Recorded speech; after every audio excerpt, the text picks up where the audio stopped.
Une production des studios Bass. L'épisode de cette semaine est une présentation du garage Arleco. Arleco, servir au-delà de la réparation.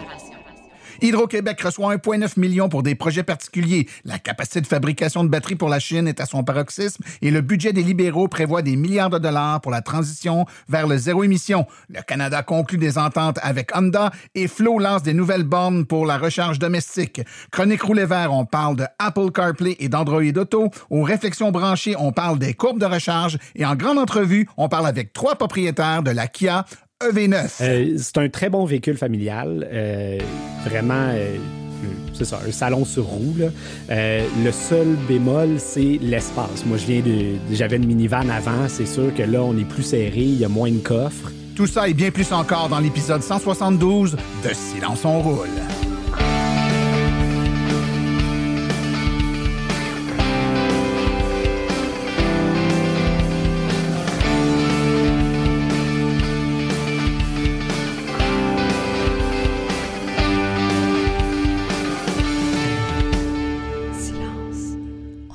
Bonjour tout le monde, mon nom est Martin Archambault et c'est avec passion et plaisir que j'anime Silence on roule, le balado dédié 100% au transport électrique. Silence on roule est également le fier partenaire de l'Association des véhicules électriques du Québec. Eh bien, on est tout juste à la sortie du Salon du véhicule électrique de Montréal qui avait lieu le week-end passé au Stade olympique. Je ne sais pas si vous êtes allé faire un tour. Oh, wow! Il y avait du monde, il y avait des véhicules, il y avait de l'intérêt. Bien entendu, 2 éléments très qui ont vraiment poussé là, au fait qu'il y ait beaucoup de gens. Premièrement, la hausse du prix de l'essence qui a eu lieu juste dans la semaine avant, là, où le gaz a fait un bond. L'essence a monté à presque 2 $ le litre, là, 1,90 $, ou à peu près dans la région de Montréal en tout cas. Et évidemment, l'annonce il y a quelques semaines du retrait progressif des subventions qui fait en sorte que certaines personnes ont devancé leur projet de changer leur voiture à essence pour une voiture électrique et s'assurer de l'avoir avant la fin de l'année 2024 pour avoir la pleine subvention là, provinciale de 7 000 $. Donc, ces éléments-là mis ensemble et le mouvement général qui est là depuis plusieurs années de toute façon au Québec fait en sorte que, encore une fois cette année, ce fut un gros succès. Silence on roule, on était là. On a fait des entrevues captées devant public qui vont être diffusées, certaines dans les émissions régulières, d'autres dans des épisodes hors-série. Abonnez-vous si vous voulez les hors-séries. Hein? Abonnement.silenceonroule.com, c'est important. Mais vous allez voir beaucoup de beau matériel qui a été produit là-bas. J'ai pu serrer la main à des dizaines et des dizaines d'auditeurs, toujours surpris de voir l'impact et l'écoute du podcast Silence on roule auprès de la population, que ce soit des gens qui ont déjà ou non des véhicules électriques. Donc, ça m'a fait plaisir de vous saluer. Il y avait plusieurs membres aussi de notre équipe qui étaient là, plusieurs chroniqueurs qui ont fait à tour de rôle, soit des entrevues avec moi et tout ça, qui se sont promenés un peu dans le salon. C'était bien plaisant. On en a profité pour faire quelque chose qu'on n'avait jamais fait, d'ailleurs, des Vox Pop. Donc, on s'est promené avec un micro dans le salon et on a posé des questions aux gens qui étaient là sur différentes questions. Dans les prochaines semaines, dans les prochaines émissions, vous allez commencer à entendre les résultats de ces Vox Pop-là. Donc, la population qui s'exprime spontanément sur certains sujets qu'on a poussés, là, qu'on a mis de l'avant. Vous allez voir, c'est très intéressant de voir le positionnement des gens sur ces sujets-là. Aujourd'hui, une belle émission bien remplie. On a évidemment nos 3 invités pour la grande entrevue qui vont nous parler de leur Kia EV9. Magnifique voiture de Kia. C'est quand même une assez grosse bagnole pour les gens qui ont des familles ou qui veulent un peu plus de place, là, qui veulent quelque chose d'un peu plus spacieux comme véhicule. Je pense que c'est un véhicule fort intéressant. Écoutez ça, vous allez avoir beaucoup d'informations. Puis c'est des gens qui l'utilisent, qui l'ont depuis peu et qui l'utilisent et qui ont déjà une belle analyse de ce véhicule-là, autant dans ses forces que dans ses faiblesses. On a notre ami Claude Gauthier qui va nous parler des courbes de recharge, bien comprendre les courbes de recharge au-delà des statistiques ou des données qui nous sont données par les manufacturiers de puissance maximale à laquelle un véhicule peut se charger, bien comprendre la courbe de recharge, c'est un élément très important parce que souvent, ça va nous donner plus d'informations sur la vitesse au final du véhicule que juste la pointe de puissance que peut atteindre le dit véhicule. On a également une chronique de Stéphane Levert qui va faire le tour de la question de la disparition pour certains manufacturiers du support à Apple CarPlay ou Android Auto. Qu'est-ce qu'on doit penser de ça? Donc, ces entreprises-là, ces manufacturiers-là qui décident de ne plus être compatible avec ces standards-là, ce qui fait que, bon, bien sûr, vous pouvez quand même faire fonctionner votre téléphone, l'avoir en main libre et tout ça, mais la connexion directe, accès à vos favoris dans votre téléphone, etc., ben, c'est plus aussi facile que ça l'était. Et bien souvent, c'est remplacé par un système que le manufacturier va mettre de l'avant, mais qui, dans bien des cas, va être payant moyennant des mensualités. Et ça ne fait pas l'affaire de tout le monde. Donc, le tour du sujet, Stéphane Laverne nous fait ça en détail dans quelques instants. Sans plus tarder, je vous propose qu'on aille tout de suite écouter les actualités dans le monde de l'électromobilité. Vous voulez des produits qui permettront d'augmenter la valeur de revente de votre véhicule? Chez Précision PPF Vitres teintées, nous sommes à votre service depuis 2015. Nos maîtres installateurs sont tous certifiés et ont plus de 17 ans d'expérience dans le domaine. Nous offrons un service de qualité inégalé quant à la protection par pierre, les soins nanocéramiques ainsi que les vitres teintées. Notre pellicule par pierre ultra résistante est invisible et conservera l'intégrité de votre véhicule tout en prévenant la rouille et en protégeant la peinture contre les débris de la route. Notre traitement nanocéramique possède un puissant effet hydrofuge et il préserve l'éclat et la brillance de votre peinture pour en faciliter l'entretien. Que ce soit pour votre voiture, votre résidence ou votre commerce, Précision PPF Vitres teintées est là pour vous offrir la multitude d'avantages qu'offre la teinte de vitre. Venez nous rencontrer au 1970 boulevard des Laurentides à Laval. Appelez-nous au 450-490-4488 ou encore venez visiter notre page Facebook Précision PPF Vitres teintées.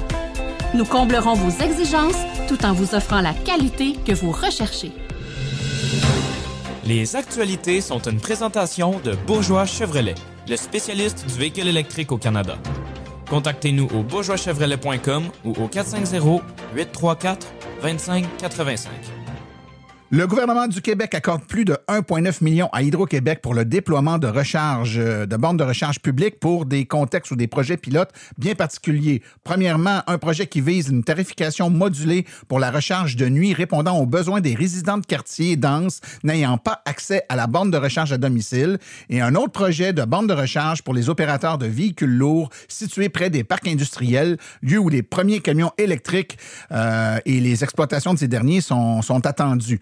Donc, ce projet pilote devrait faciliter l'atteinte des objectifs fixés par le gouvernement dans le cadre de sa stratégie québécoise sur la recharge pour véhicules qui a été déposée dernièrement, qui vise les années 2023 à 2030, soit le déploiement de 110 000 bornes de véhicules de recharge publique niveau 2 et de 6 700 bornes de recharge publique sur l'horizon 2030. De bonnes nouvelles sur les voitures électriques de la part du groupe Synapse Energy Economics aux États-Unis et d'Indicata au Royaume-Uni.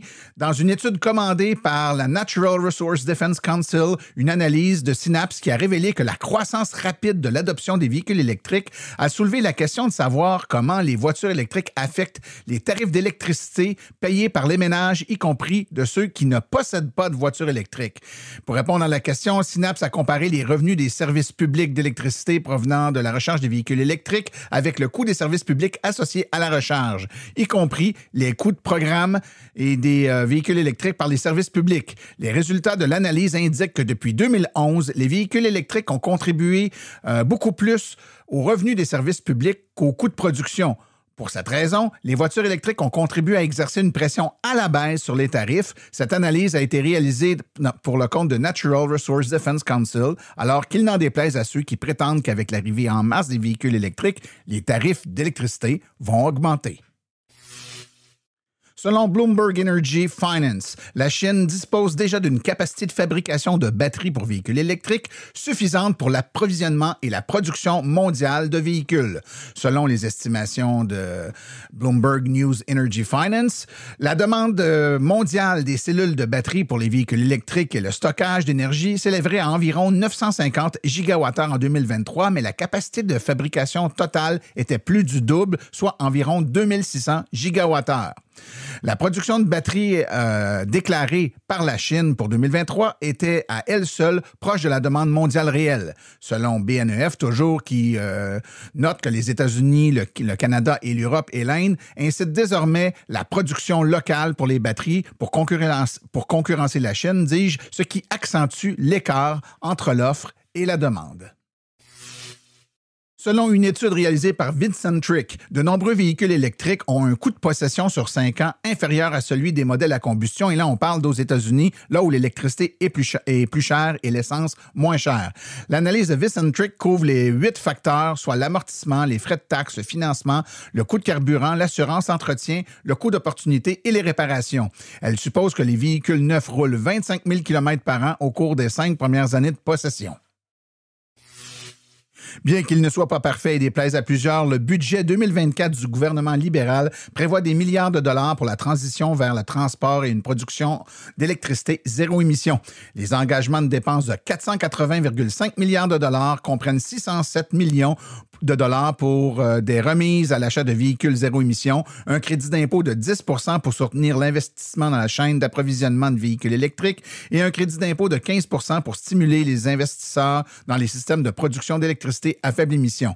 De façon plus générale, le gouvernement utilise un crédit d'impôt pour appuyer un large éventail d'initiatives en faveur d'une économie propre.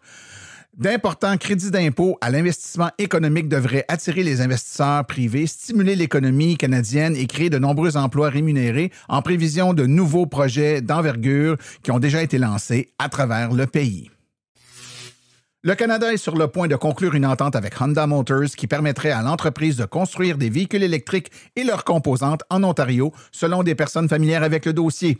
L'entente qui devrait être annoncée d'ici une semaine ou deux implique un engagement de plusieurs milliards de dollars de la part de Honda pour de nouvelles installations de traitement des matériaux actifs de cathode, de fabrication de batteries et d'assemblage de véhicules alimentés par batterie, faisant du sud de l'Ontario une plaque tournante pour la fabrication de véhicules électriques de l'entreprise en Amérique du Nord. Le gouvernement canadien subventionnerait une partie du coût en capital. Flow, le fabricant canadien exploitant de réseau, a lancé une nouvelle borne de recharge domestique pour véhicules électriques. L'entreprise propose 3 versions de la nouvelle borne de recharge Flow Home, disponible avec un choix de connecteurs, soit le connecteur NACS, dont le code officiel est le J3400, ou encore le connecteur J1772, le connecteur normal qu'on est habitué de voir sur les bornes niveau 2 depuis toujours.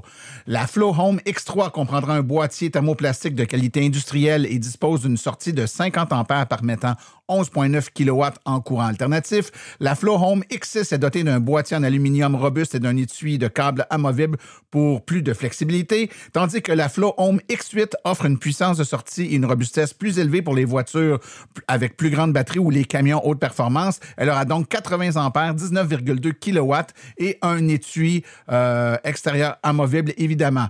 Les chargeurs Flow sont dotés d'un câble de 25 pieds et plusieurs options de câblage, de gestion de câbles et de piédestal. Des capteurs de chaleur intégrés dans le connecteur côté véhicule et la prise de logement aident à détecter les problèmes de surchauffe et la recharge intelligente via le Wi-Fi permet aux propriétaires de gérer l'accès via l'application Flow.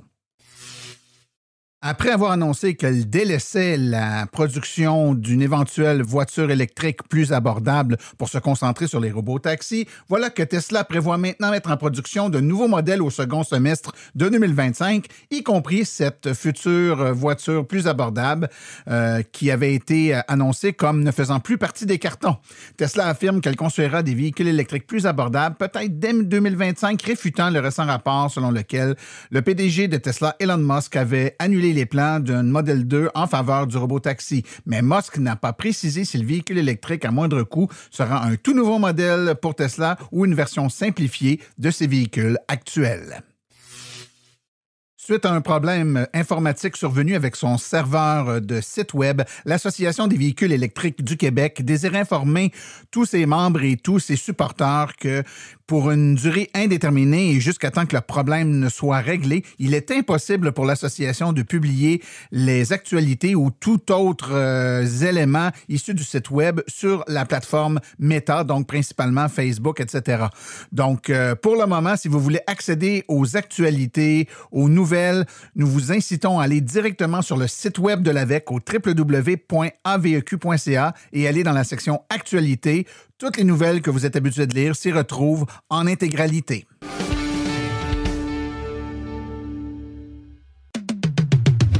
Vous aimeriez avoir une conférence par des vrais professionnels des voitures électriques? Faites confiance aux conférences de Silence on roule. Nous avons une panoplie de conférences allant de 30 minutes à 90 minutes. Pour plus d'informations et pour réserver votre conférence, Écrivez à martin@silenceonroule.com. martin@silenceonroule.com.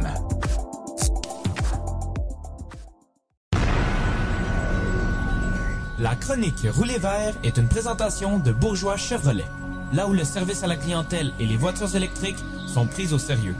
bourgeoischevrolet.com ou le 450-834-2585.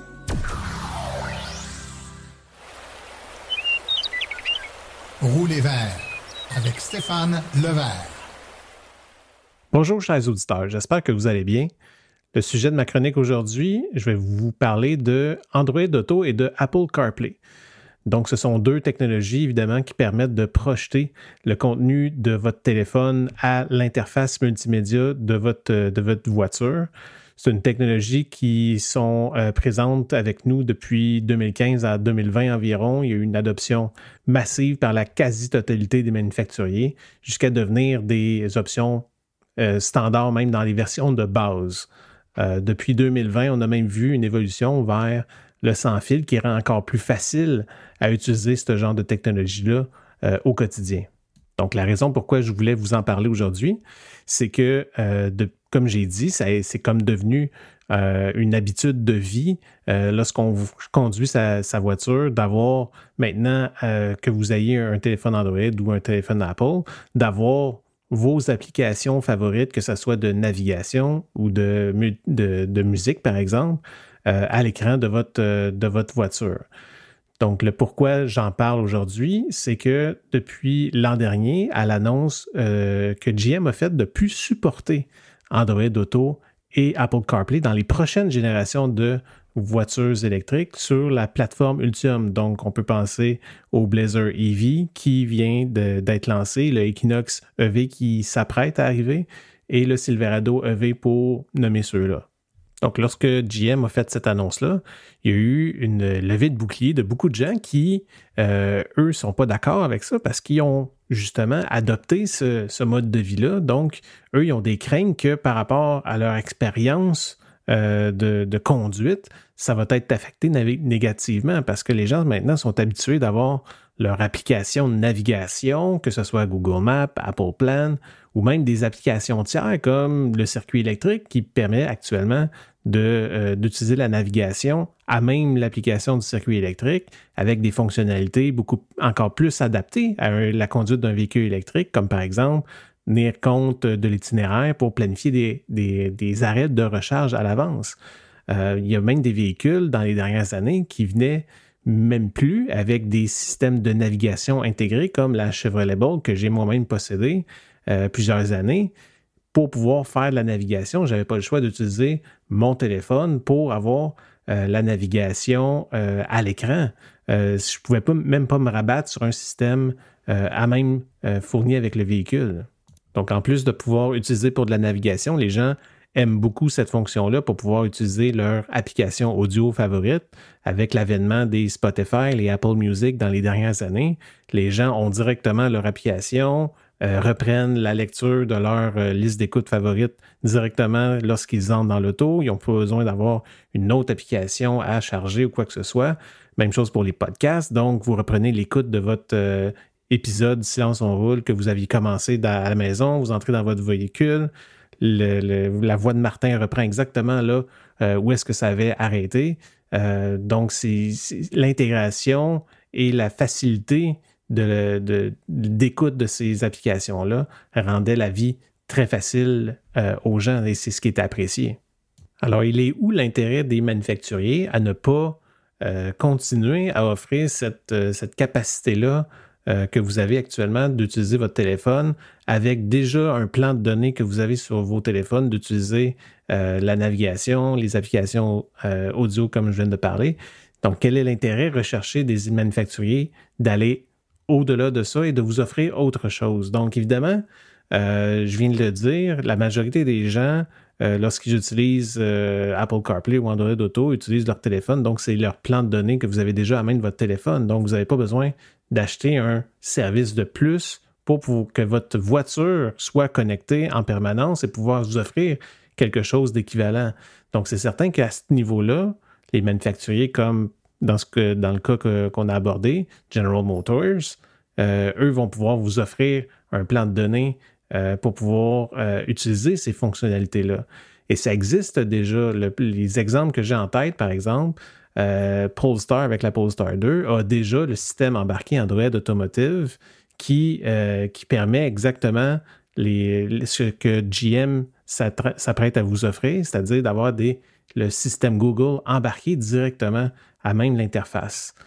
Tesla est aussi un autre exemple de manufacturier qui n'offrait pas Android Auto et Apple CarPlay, ont toujours, eux, eu leur propre OS de système multimédia qui vous force actuellement d'acheter un abonnement si vous voulez avoir toute la connectivité à même la voiture, donc pouvoir utiliser la navigation avec l'affichage, par exemple, de la circulation, ou pouvoir utiliser des applications de multimédia comme Spotify ou Apple Music.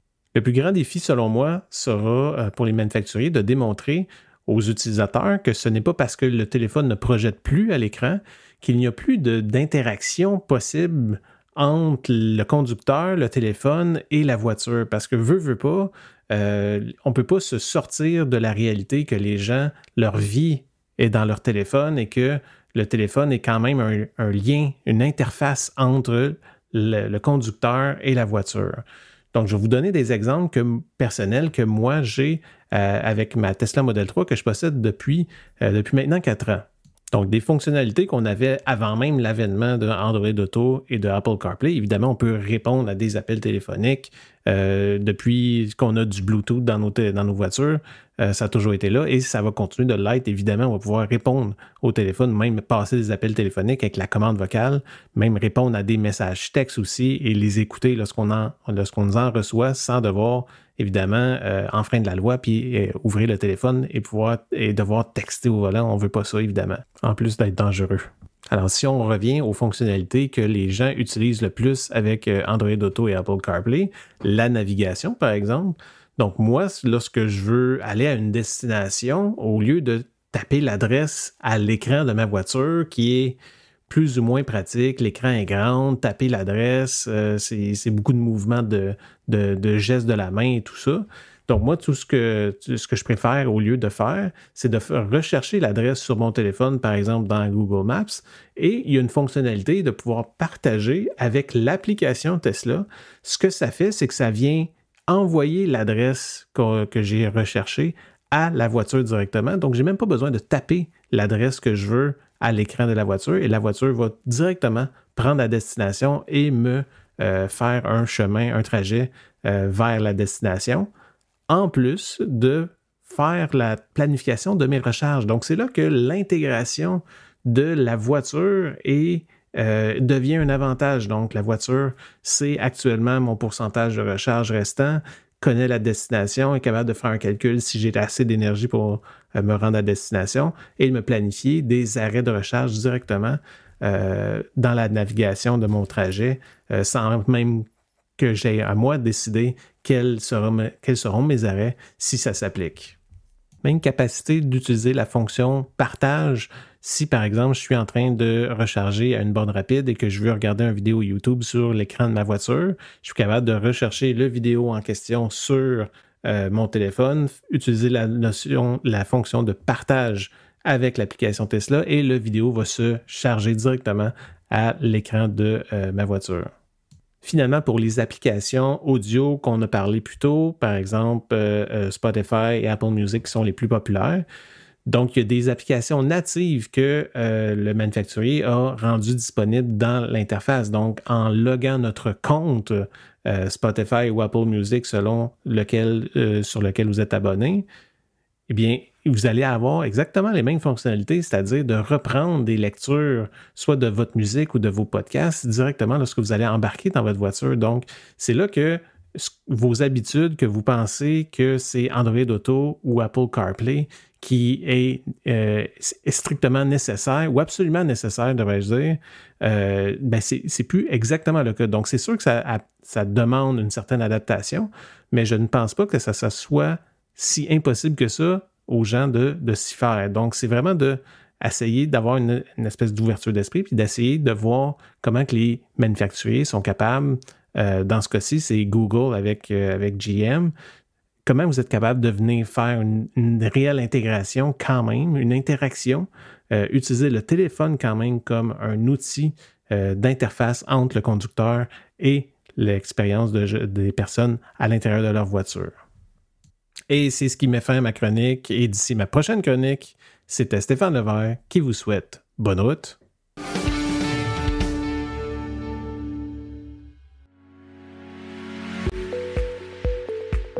Vous venez de faire le saut vers l'électrique et devez réfléchir à vos recharges. Vous voulez une borne au chalet?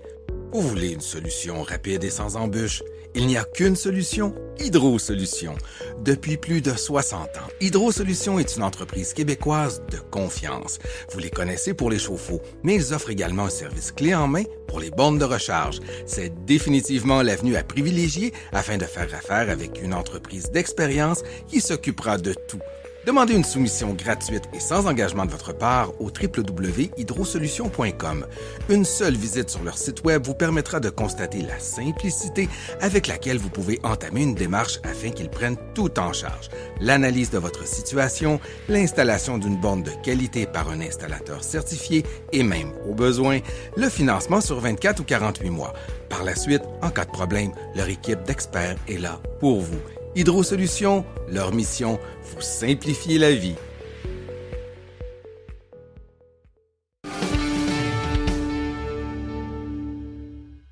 Aujourd'hui, avec moi en studio, j'ai deux invités et à distance, un troisième invité pour parler avec moi de la Kia EV9.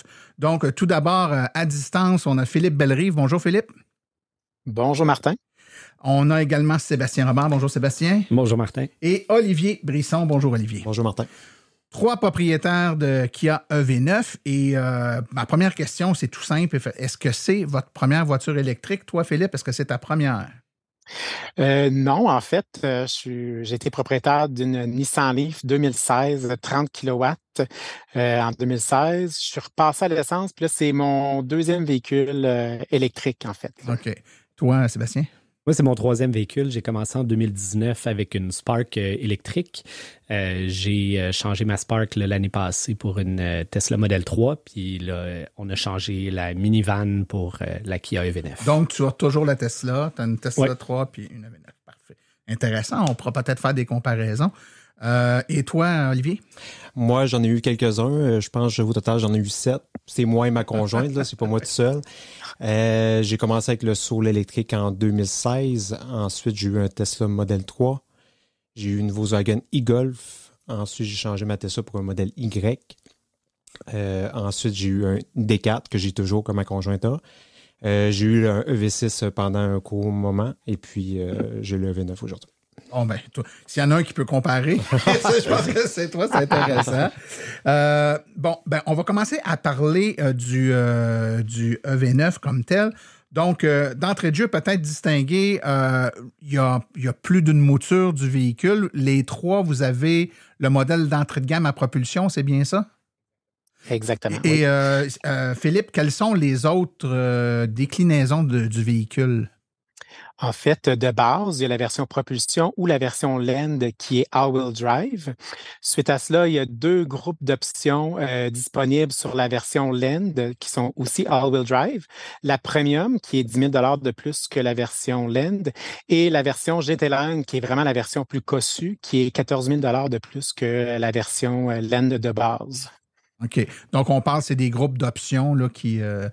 Effectivement. Ils font tous la même chose que le modèle de base, mais on ajoute des options. J'imagine les sièges de système de son, des caméras 360, les toits ouvrants panoramiques, pas panoramiques, mais les toits ouvrants tout simplement. Vraiment, l'affichage tête haute sont vraiment plus équipés que les versions de base, qui sont de base très équipés. Là, dans la version de Wind de base à propulsion, j'ai les sièges ventilés, chose que j'étais surpris de voir quand j'ai pris possession du véhicule. Toi, tu as eu une Soul, hein, Olivier? Oui, j'ai une Soul électrique. Tu avais ça aussi, les sièges ventilés dedans. Je pense que c'est propre à cette ligne-là de véhicule d'avoir des sièges ventilés. J'avais une question pour vous autres, puis je suis un peu pris au dépourvu parce que là, on a eu un propriétaire de EV6 et de EV9, mais vous allez comprendre ma question. Ma question, c'est pourquoi la EV9 et pas la EV6? Qu'est-ce qui fait que, parce qu'en termes de caractéristiques de véhicule, il y a beaucoup de similitudes entre les deux, qu'est-ce qui fait qu'on va sur la EV9 plutôt que la EV6, Sébastien? Pour nous, c'est assez simple. On a 5 enfants, fait qu'il fallait absolument 7 sièges. On n'avait pas le choix. Parce qu'on occupe la totalité des sièges. Donc, c'est une question d'espace essentiellement? Oui, c'est ça. On aurait préféré une minivan électrique, mais ça fait depuis 2019 qu'on l'attend et elle n'est toujours pas arrivée. Et toi, de ton côté, Olivier? Tu fais la même chose que Sébastien. Dans le fond, c'était vraiment l'espace qu'on voulait avoir supplémentaire. J'avais déjà eu un VUS intermédiaire dans le passé à essence. Et puis, j'avais bien aimé ça. Mais vu que ça n'en faisait pas dans l'électrique, j'avais passé à autre chose. Mais quand le V9 est arrivé, j'ai eu l'occasion de revenir avec un. Puis pourquoi tu as eu le V6 avant? À vrai dire, j'avais fait une commande pour changer le e-Golf à ma conjointe. J'avais réservé à 2 véhicules différents, la ID4 et la EV6. Et puis, c'est la ID4 qui est arrivée en premier. Puis quand la ID4 est arrivée, dans le fond, j'ai quand même gardé le dépôt du EV6. J'ai dit, on verra, voir qui va m'appeler. Quand il va m'appeler, voir si je vais prendre le véhicule ou non.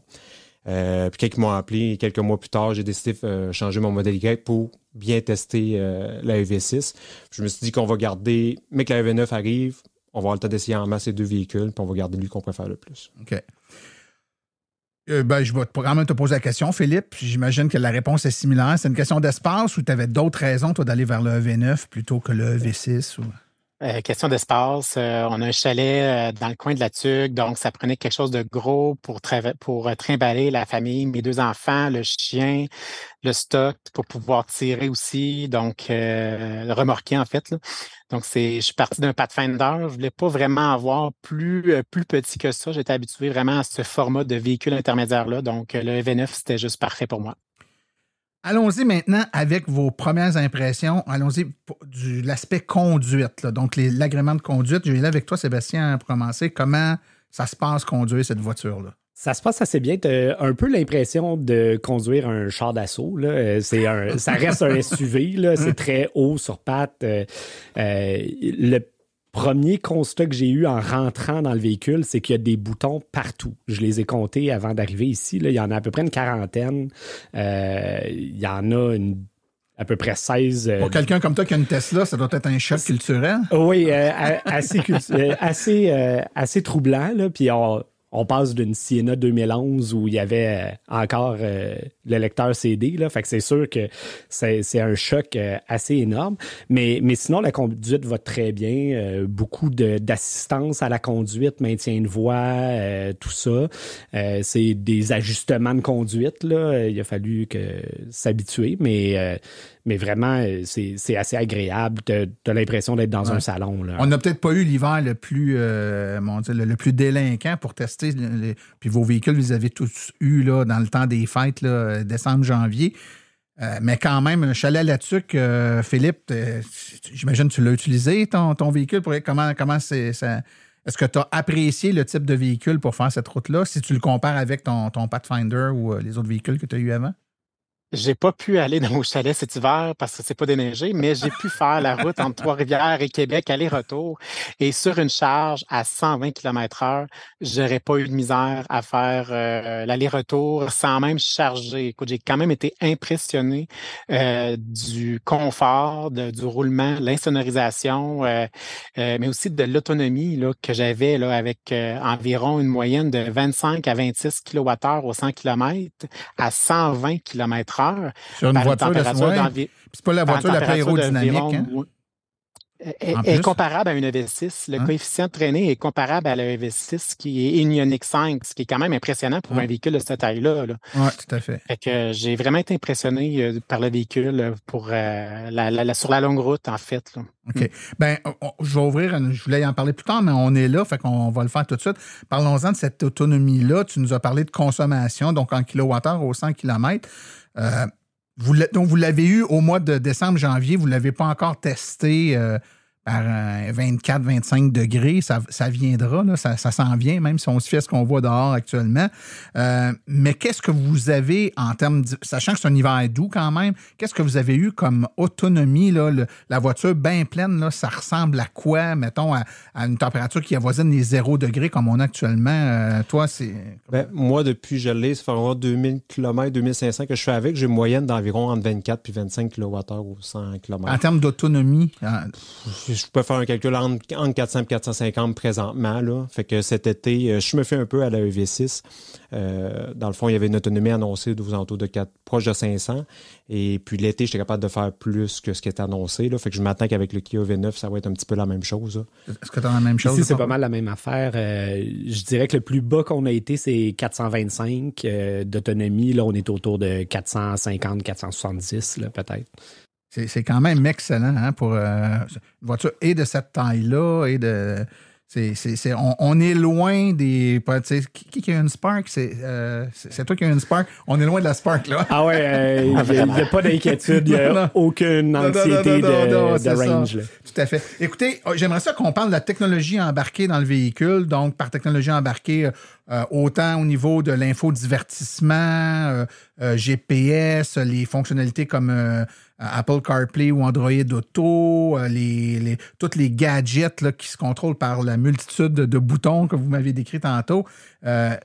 Vos impressions de cette technologie-là, elle est fiable, elle est, comme on dit en anglais, responsive, là, c'est-à-dire c'est pas trop lent, les menus. Est-ce qu'il faut aller dans le 8e sous-menu pour mettre une fonctionnalité de base ou c'est... Avec le nombre de boutons, j'imagine qu'il doit avoir des accès directs un peu. Là. Je vais y aller avec toi en premier. Moi, en général, ça va super bien. C'est plutôt rapide. Si on compare avec la ID4, mettons qu'il y a un petit peu ce problème-là, qui lag un petit peu. Non, ça répond super bien. Le système de son il est correct aussi, sans plus, mais il est quand même bien. Moi, j'ai pas grand-chose de négatif à dire là, par rapport à ça. Android Auto, Apple CarPlay fonctionne bien. C'est sans fil. L'avantage avec le V6 qui était avec fil. Il y a des affaires que j'aimais pas sur le V6 qui ont corrigé, on dirait, sur le V9. C'est plus par rapport, mettons, le bouton pour mettre le chauffage et le volume dans le V6, c'est un peu comme le même. Fait que des fois, on se trompait entre les deux boutons. Mais là, ils ont vraiment arrangé ça. Tu veux monter le chauffage, tu augmentes le son, c'est ça, tu réveilles les enfants. Ça va là, ils ont réglé ce problème-là. Puis aussi, une affaire que j'aimais pas sur le V6, c'est que le volant se trouvait à aller un petit peu, tout dépendant de ta position de conduite, à aller devant l'écran qui est en face de nous. Fait qu'on ça cachait un petit peu l'écran. Dépendant comment l'angle. Mais là, le volant du Kia V9 est comme un peu plus... Il n'est pas rond, il est comme un petit peu pas carré. Là. Fait que ça vient découvrir l'écran qui est devant nous. Là, on voit mieux. Ouais. Toi, Philippe, la technologie embarquée, parle-moi-en un peu.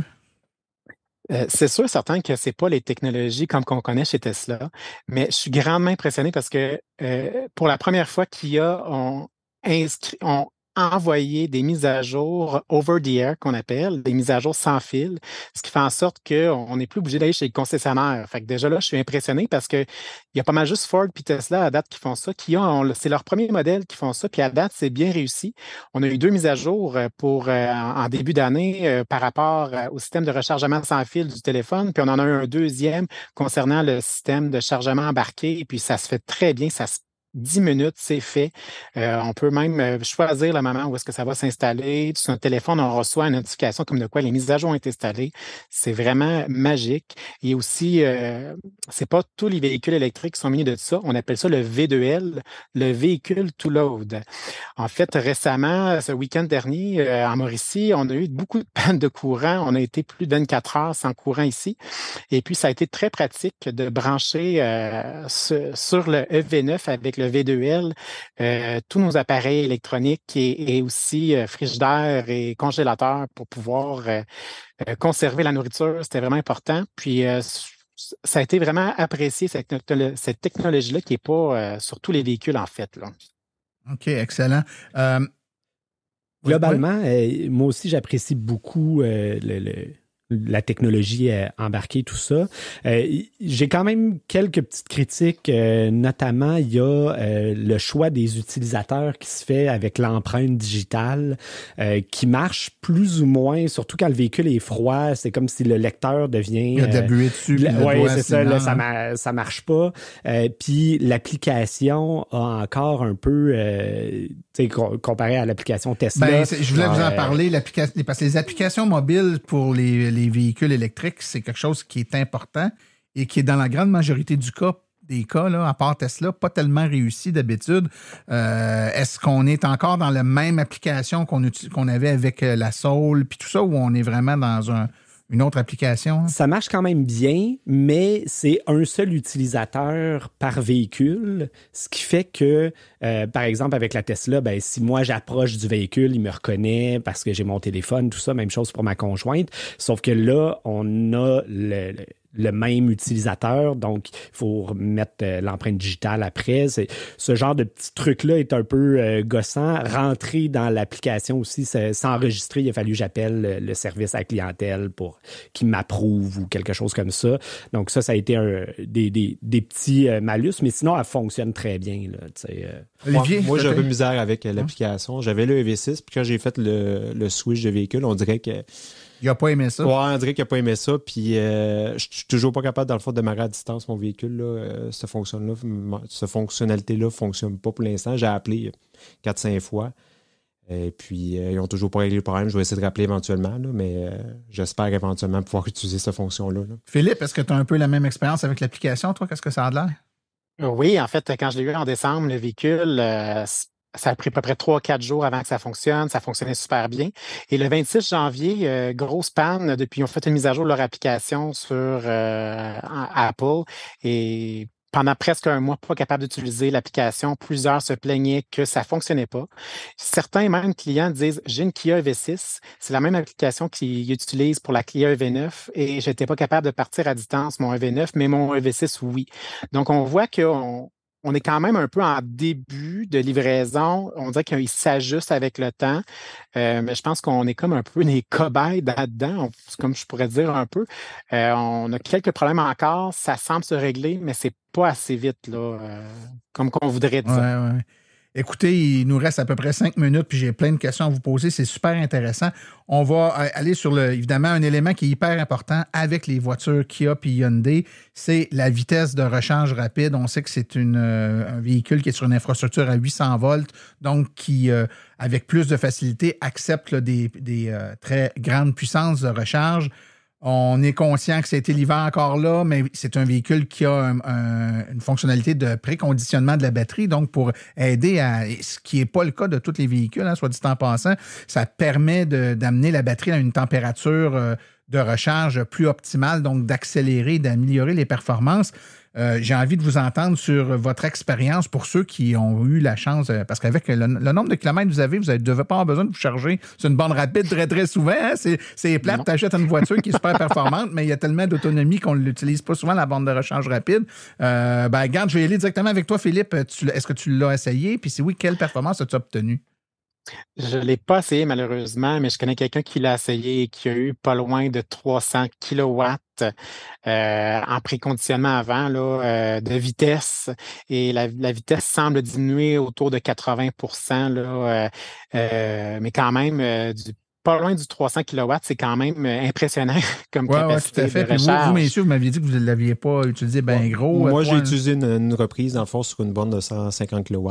Et puis, en réchauffant la batterie dans le fond d'avance, j'ai atteint le 145 kW là, sans problème. Là. Donc, tu étais presque à la limite de la borne, puis tu as tenu ça jusqu'à 80-90%. J'ai resté environ une vingtaine de minutes, là, mais oui, ça a resté pendant toute la 20 minutes. C'est vraiment impressionnant. En tout cas, ceux pour qui la vitesse de recharge est un enjeu, je pense par exemple aux gens qui travaillent sur la route, les chauffeurs de taxi, des trucs comme ça. Puis c'est un beau format aussi pour des gens qui ont des taxis. Hein. Il y a de l'espace là-dedans, tu transportes des gens. Là. C'est vraiment un véhicule à considérer, ne serait-ce que pour cet aspect-là de recharge. Quand le temps, c'est de l'argent, quand tu n'es pas longtemps à la borne, bien évidemment, c'est intéressant pour le travail. Parlons également de votre expérience avec le manufacturier Kia. Donc, comment la prise de commande, la prise de possession du véhicule, possiblement après coup du service, si vous avez eu des questions. Comment ça s'est passé de votre côté? J'entends une chose et son contraire. Je vais aller avec toi.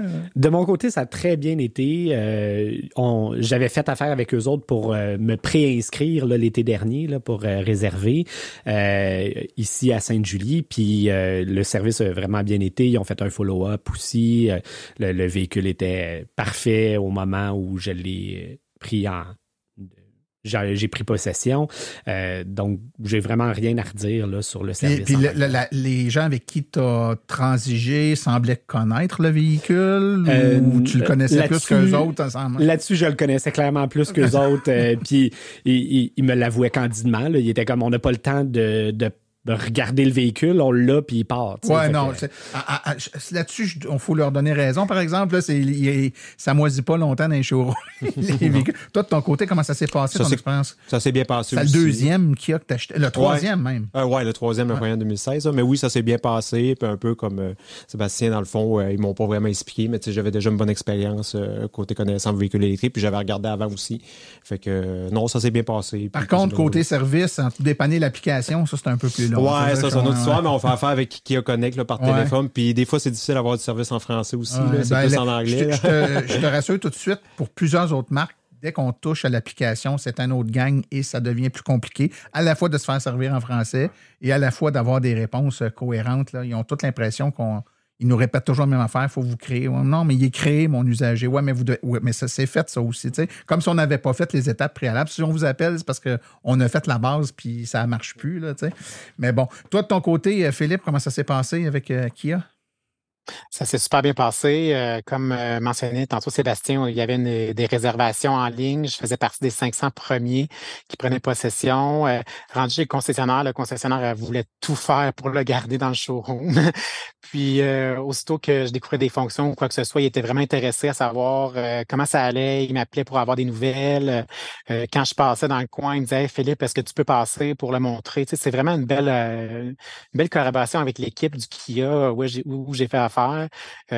Puis par contre, le seul bémol, c'est que justement, c'est tellement un véhicule nouveau, ils ne connaissent pas. Les récentes mises à jour over the air, ils ne sont pas trop au courant comment ça fonctionne. Tu sais, on est un peu leur cobaye parce que, comme je vous dis, c'est tout nouveau pour eux. Là, donc, ils sont vraiment intéressés à savoir comment ça se passe, c'est quoi l'expérience, ils m'ont même demandé est-ce que tu as eu des problèmes quelconques avec le véhicule à date. Ils ont quand même fait un très bon suivi. Là. Une petite question à 100$. Y a-tu un wiper en arrière, cette auto-là? Ça a l'air que ça, hein? C'est l'élément caché. Il est caché. Il y en a un. Ah, bon. Hey, le temps file énormément. J'ai avec une dernière question en rafale, à tour de rôle, puis on va commencer avec Olivier. Un point fort et un point faible de ce véhicule-là. Le point fort, je dirais la polyvalence est confortable aussi. C'est un véhicule très confortable. C'est sûr, c'est pas un véhicule sportif non plus. Là. Je suis habitué un peu avec les Tesla. On n'est pas là. Mais c'est vraiment un très bon véhicule. Et puis, au niveau je dirais l'application. Là, je suis pas mal rendu là. J'ai pas grand-chose à dire de négatif sur le véhicule en soi. C'est correct. On n'inventera pas des points négatifs. C'est l'application qui me donne plus de troubles, je dirais. Là, mais le reste, ça répond vraiment à mes besoins. C'est ce que Sébastien? C'est un très bon véhicule familial. Vraiment, c'est ça, un salon sur roue. Là. Le seul bémol, c'est l'espace. Moi, j'avais une minivan avant. C'est sûr que là, on est plus serré. Il y a moins de coffres. Par contre, ça peut tirer. Donc, on va pouvoir avoir un porte-charge là, éventuellement. Là. OK. Et finalement, Philippe? Oui, ben en fait, moi, là, le point positif, là, c'est le style avant-gardiste. J'aime ça pas passer inaperçu. Fait que à chaque fois que je vais à quelque part, tout le monde fait comme « Wow, il est vraiment beau ». C'est vraiment, on l'aime ou on l'aime pas. Puis moi, dans mon cas, je l'adore. Le visuel, le véhicule, c'est vraiment, un game changer, comme qu'on pourrait dire dans l'industrie du VE. Là. C'est vraiment là, mon point fort du véhicule, en plus de tous les points qu'on a dit précédemment, au niveau de l'autonomie, au niveau du confort de roulement, etc. Au niveau du point faible, moi, c'est peut-être un peu... C'est un peu loufoque, mais c'est la console centrale entre les deux occupants avant. Je trouve que c'est très peu ergonomique. Il y a 2 cup holders, il y a 2 qu'on peut mettre nos tasses, nos verres, nos bouteilles d'eau ou quoi que ce soit. Puis il y en a juste un d'utilisable sur 2 parce que le deuxième est juste trop gros pour que ça fitte. L'espace, vraiment, là, on peut quasiment rien ranger à l'intérieur. C'est vraiment pas bien pensé là, à ce niveau-là. C'est vraiment mon seul point négatif qui me chicote, mais sinon, je l'adore. Écoute, quand le point faible d'un véhicule, c'est le cup holder, je pense que on peut quand même donner un thumbs up à l'équipe d'ingénierie. Essayer de trouver des points négatifs, ça en est un. Si les gens veulent avoir plus d'informations sur le véhicule, un point important, Philippe, tu t'occupes d'une page Facebook qui est dédiée à la Kia EV9. Peut-être nous en parler un peu, comment ça s'appelle? Ça s'appelle Kia EV9 au Québec. On est une belle gang. On est jusqu'à tout récemment, on a eu 3000 membres et ça continue d'augmenter à chaque jour. C'est une page d'information, de partage de connaissances. Les gens veulent en savoir plus sur le véhicule, sur les délais. Donc, vraiment, là, c'est vraiment une mine d'informations pour en savoir plus parce que souvent, les concessionnaires en savent très peu sur le véhicule. Puis même en ligne, on regarde, on voudrait avoir des informations sur le véhicule, puis on voudrait parler aussi à des gens qui ont le véhicule pour voir leurs impressions. Donc, c'est vraiment une belle page à aller consulter. Tout à fait. Et puis, nous, de notre côté, on va mettre le lien directement vers la page Kia EV9 au Québec, c'est ça? Oui, au Québec. On va mettre le lien directement dans les références du podcast, donc les gens pourront y accéder. Messieurs, merci beaucoup pour votre présence à Silence on roule aujourd'hui. Oui, merci. Merci à toi, Martin.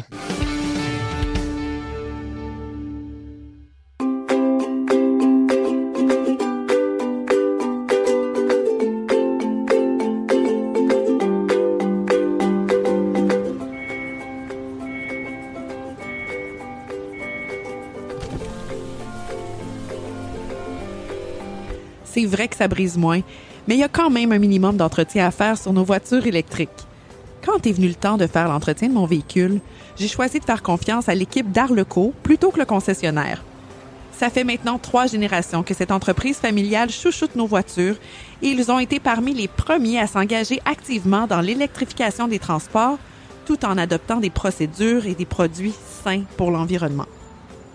Avec ses techniciens spécialement formés à l'entretien et réparation des voitures hybrides et électriques, Arleco nous offre aujourd'hui la même qualité de service sur nos VE qu'elle a toujours livré depuis bientôt 40 ans.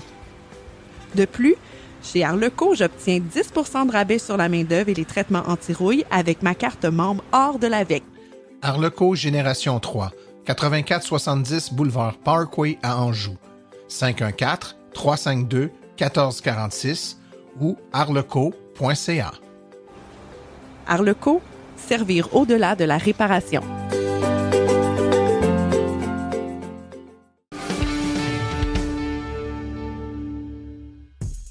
La chronique Les Réflexions branchées est une présentation du groupe Énergie Canada, votre spécialiste en véhicules de loisirs électriques. Pour plus d'informations, visitez le energygroupcanada.com ou appelez-nous au 1-877-755-5551.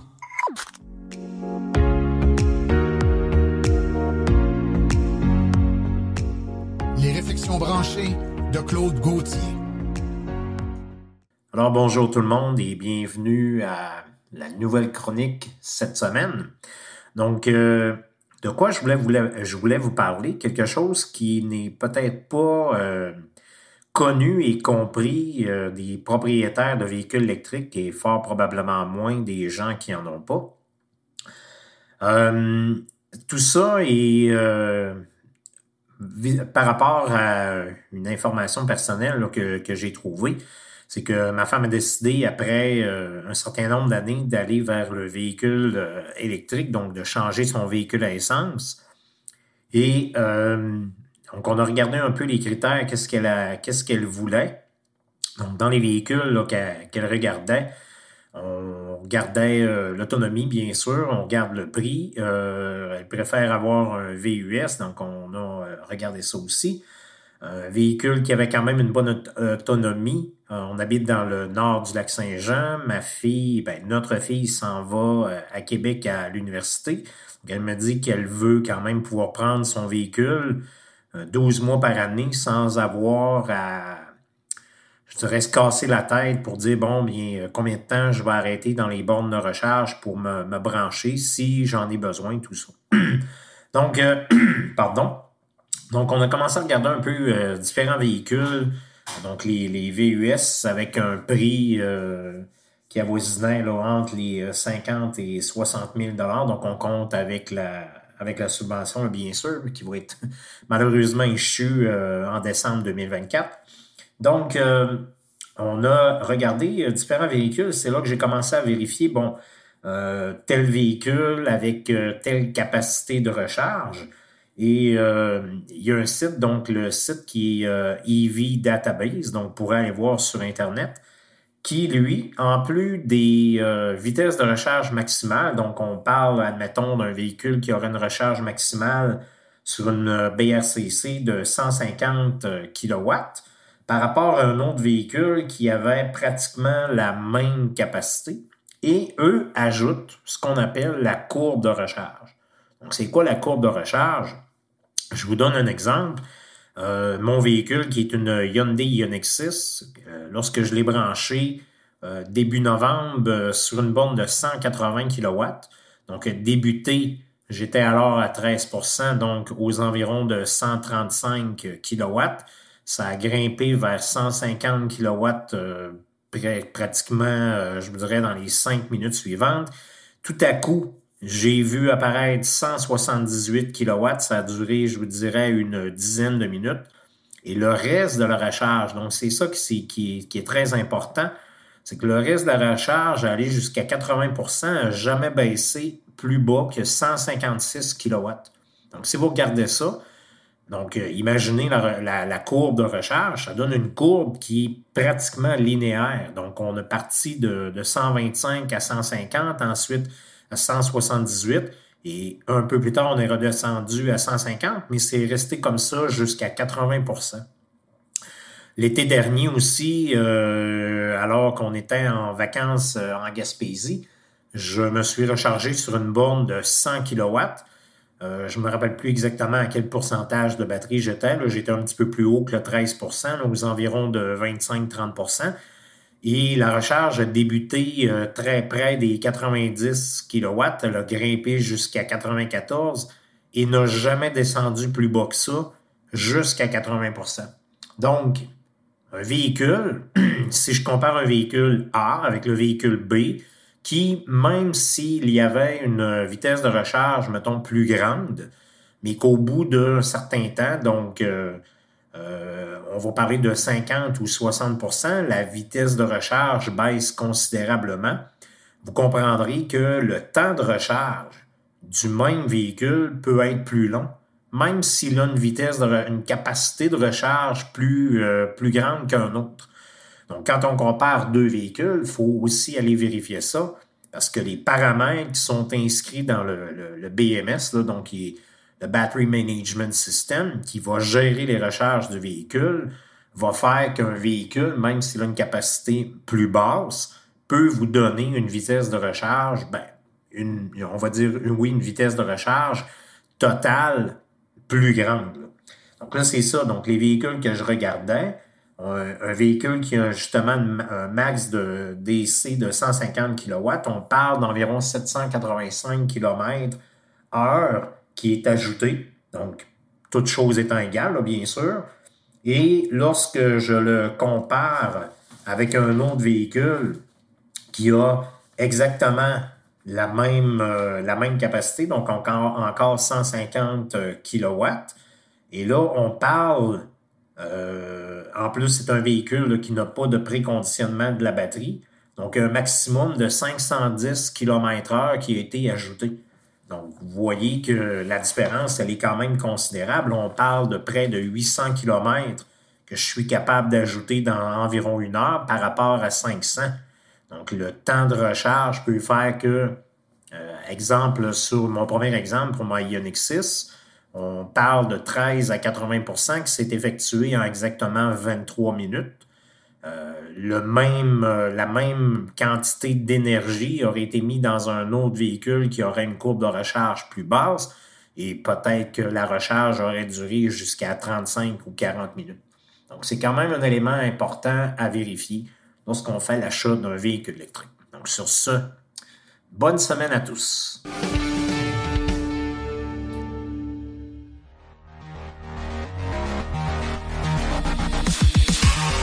Les parcs de véhicules devront s'électrifier. Et qui pense à l'électrification d'un parc de véhicules pense à Fizz Électrique Énergie Intelligente.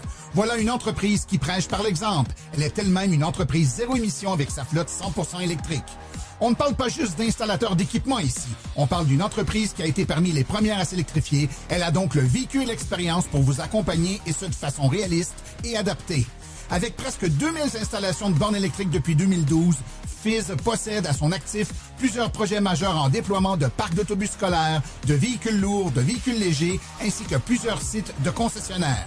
Vous serez accompagné de A à Z dans vos projets, de l'étude de besoins à la conception, l'installation et la vérification des stations. Les meilleurs produits répondant à vos besoins vous seront proposés. Détentrice d'une licence de maître électricien délivrée par le CEMEC, d'une licence RBQ d'entrepreneur général et d'une certification MERN accompagnateur en gestion de l'énergie et électrification d'un parc de véhicules, ne perdez plus de temps, c'est Fizz et son équipe qui s'occupent de vos travaux. Contactez le FIZE.ca ou par courriel info@fizz.ca.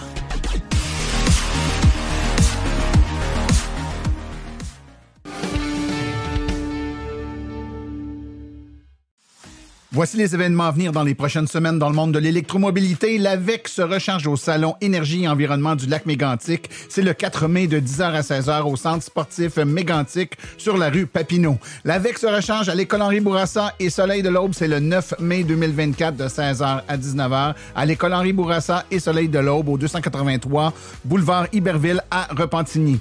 L'AVEC se recharge à la Journée de l'environnement de Joliette. C'est le 11 mai 2024 de 10h à 16h. C'est au Parc de la Place Bourget, 31 place Bourget-Nord à Joliette.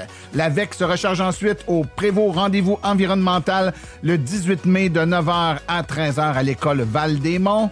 Et ensuite, il y aura le test des bornes sur rue niveau 2 de plusieurs municipalités du Québec. C'est du 18 au 20 mai 2024 dans plusieurs villes. Pour plus d'informations, tout se trouve sur le site de l'AVEC dans la section du calendrier. L'AVEC se recharge à la Journée de l'environnement de Boucherville. C'est le 1er juin 2024 de 9h30 à 15h30 au Centre multifonctionnel Francine Gadebois sur la rue Lionel-Daunet à Boucherville. Et finalement, il y aura une conférence privée au Centre d'inspiration Kia. C'est le 5 juin 2024 de 18h à 20h à Québec, évidemment. Merci beaucoup et bonne semaine. Ceci conclut l'épisode d'aujourd'hui. Remerciements sincères à nos invités et collaborateurs aujourd'hui, c'est-à-dire Claude Gauthier, Stéphane Levert, Philippe Bellerive, Olivier Brisson, ainsi que Sébastien Robert. À la recherche, Martin Archambault, Stéphane Levert, nos chroniqueurs, Daniel Rochefort, Cédric Ingrand, Sébastien Côté, Philippe Corbeil, Laurent Gigon, Claude Gauthier, ainsi que Stéphane Levert. Aux communications, Marie-Hélène Hamelin, thème musical François Viau, Luc Poirier et Marie-France Falardeau, réalisation et production, les studios Basses. Un merci spécial à Arleco, notre commanditaire principal, ainsi qu'aux autres annonceurs qui rendent l'émission possible, c'est-à-dire Hydrosolutions, Précision PPF Vitres teintées, Fizz électrique, Bourgeois Chevrolet, Création L'Escarmot, UAP Napa, Taiga Motors, le groupe Énergie Canada, Équiterre, ainsi que l'Association des véhicules électriques du Québec. La reproduction est permise, mais nous apprécierions en être avisés et les questions sur le balado doivent être adressées à martin@silenceonroule.com. Pour l'information générale sur les voitures électriques, visitez le www.aveq.ca. Et vous avez accès aux archives de tous nos épisodes ainsi qu'à notre boîte vocale directement sur notre site web au silenceonroule.com. Mon nom est Martin Archambault et d'ici le prochain balado, j'espère que vous attraperez la piqûre et direz vous aussi, silence, on roule.